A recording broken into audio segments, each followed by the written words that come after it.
Hello everyone, welcome back to my channel. বাড়ি থেকে বেরিয়ে পড়েছি আমরা। আমার বরের একটা ছোট্ট স্বপ্ন পূরণ হতে চলেছে। এতক্ষণে হয়তো তোমরা বুঝতেই পেরে গেছো কি স্বপ্ন পূরণ হতে চলেছে। আর এদিকে আমি এখানে চুপ করে বসে আছি, আর বড় ওইদিকে কিন্তু কাগজপত্রগুলো রেডি করছে। সত্যি বলতে আমার কিন্তু ওকে গাড়ি কিনতে দেওয়ার কোনো রকম ইচ্ছাই ছিল না, কিন্তু ওর যে এত ইচ্ছা ছিল আর কাজের জন্য গাড়িটা লাগবেও, আমি এতটাই টেনশন করছিলাম আমার হাত ঘেমে গেছে দেখো। আবার একটু একটু আনন্দও হচ্ছিল যে হ্যাঁ, একটা না একটা স্বপ্ন তো ও পূরণ করতে পেরেছে জীবনে। ওর নিজের একটা বাইক হবে, এটা কিন্তু প্রতিটা ছেলেরই স্বপ্ন থাকে। তো যাই হোক, দেখে নাও, ও কিন্তু কাজের জন্য নিয়েছে আর আমরা নিয়েছি এই গাড়িটা। কেমন হয়েছে কমেন্ট করে জানিও। আর দেখো কতটা এক্সাইটেড। চলো।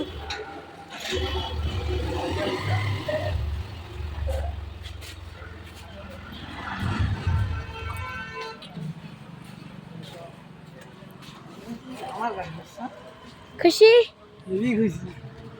কতটা খুশি?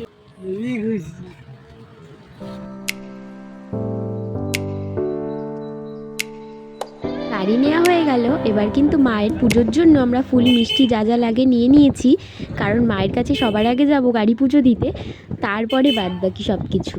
তো যাই হোক, ভিডিওটা কেমন লাগলো জানিও। ভিডিওটি ভালো লাগলে চ্যানেলটিকে অবশ্যই সাবস্ক্রাইব করে দিও।